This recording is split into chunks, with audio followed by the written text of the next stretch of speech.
সর্ষে বাটা দিয়ে পমফ্রেট মাছের ঝাল। এটা বানাবার জন্য পমফ্রেট মাছে নুন, হলুদ, লঙ্কা গুঁড়ো মাখিয়ে তারপর একটা মশলা তৈরি করে নিতে হবে। তাতে লাগছে সর্ষে, কালো সর্ষে, হলুদ সর্ষে, কাজু বাদাম, কাঁচা লঙ্কা, নুন আর টমেটো। এটা দিয়ে একটা মিহি পেস্ট আমি মিক্সার গ্রাইন্ডারে তৈরি করে নিই। এরপর কড়াই সর্ষের তেল দিয়ে মাছগুলোকে ভালো করে এপিট ওপিট করে লাল করে ভেজে তুলে রাখলাম।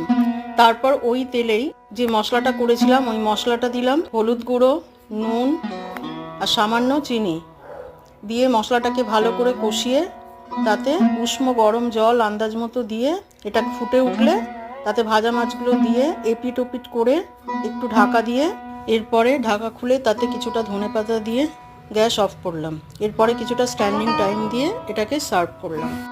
এইভাবেই কাজু আর সর্ষে বাটা দিয়ে এই রান্নাটা করে দেখুন, অবশ্যই একটু আলাদা স্বাদ পাবেন। আর এই রেসিপিটা ভালো লাগলে অবশ্যই একবার কমেন্টে জানাবেন। ধন্যবাদ।